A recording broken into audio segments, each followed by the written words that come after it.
The bad part is, in Arcan, you hung out last night at Fenway Park. You hung out right up until the game-tying home run, right? And then you fled right out of there? No. I left after the Rangers hit their 2-run home run. Oh, the go-ahead home run. I left after the go-ahead home run. I thought you stuck until the game tying, and then you're like, I'm out of here. I wanted to leave after the game tying home run just because I was so angry. You were like Drinkwater. You saw the thing, and you're like running out of there? Pretty much. We were like neck and neck.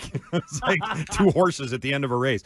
But yeah, no, that was infuriating. I mean, it really was. Another brutal meltdown by this bullpen, which has become such a common refrain now ever since the All-Star break. And a thing that they addressed at the deadline, too, which makes it all the more frustrating. That's the one thing they actually went out and did. Yes. No. Comparatively speaking, they went out there and made 2 moves. Yes, they made 2 moves in the bullpen. Okay, but both of them have been disappointing. Okay, but did they make good moves? Well, no, you didn't know that at the time. But, yeah, I mean, at least the guy from Anaheim was at least their 8th-inning guy. You know? Okay, but so that's something. You brought in. Did we ever once bring up Lucas Sims or Luis Garcia? Like, all the names we talked about leading up to the trade, did we ever once bring up either of those 2 names? So, like, I gave them the benefit of the doubt when they added 2 relievers. I said they didn't add a starter, and they should have. You gave them credit for Paxton. I did not. I said they didn't get a right-handed bat. Jansen's been actually pretty good, but I still don't think that was enough for a right-handed bat. But maybe that one, I'll give them a little more credit than I initially gave them. The relievers stink, and so I was willing to give them the benefit of the doubt. But guess what? We're seeing they didn't deserve the benefit of the doubt. Those 2 guys, they get roughed up every time they hit the mound, including this Garcia bum, who they gave up 4 prospects for. So I guess I half applaud them for trying, but it's not like they got any good players, and their bullpen's gotten worse since those guys got there. Like, way worse. I agree. I think it's not just the bullpen, though, and you saw it on display last night. Like, I do think Cora has to wear a little bit of these defensive sloppiness, because I understand it's David Hamilton out there, but it's starting to feel like it's a pattern where even when you're playing well, you're like, well, we're good enough. We won the series. We don't need a sweep. It's almost like this letdown at the ends of these series, and it's like, guess what?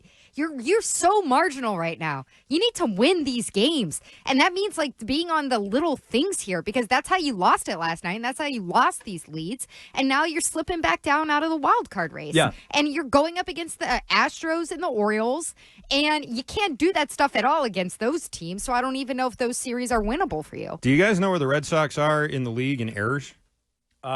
Yeah, they were first a few weeks ago, so I'm sure they're still there. 88 errors, most in the league. Do you know where they are in fielding percentage?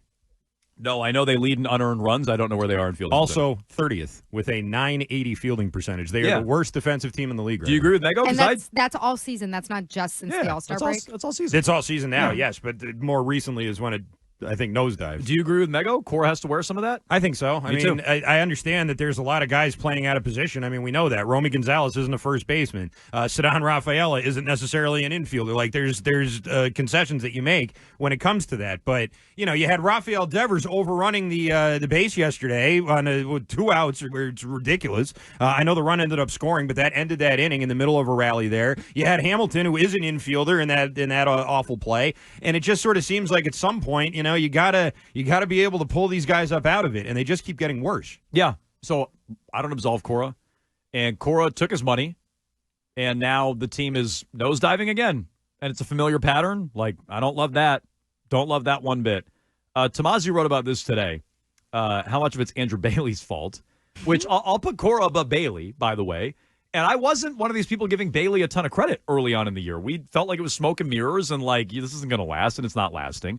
But for anyone who was giving Andrew Bailey a lot of credit early in the year, you should be screaming about how poor of a job he's doing, because all of their off-speed or non-four-seamer crap that they were throwing early in the year and was working is now getting smashed. So add him to the list as well. I put him below Cora, but he's on it. You can weigh in, 617-779-7937. How you feeling about the Red Sox these days in what was a series that they won against the Rangers, but it's a series they should have swept, and they should have woken up today closer to playoff position than they are. And so that, to me, was a bad loss for, as the Twitch chat points out, a team I already declared dead, which I did after the Astros series. It's not great, Alex. I agree.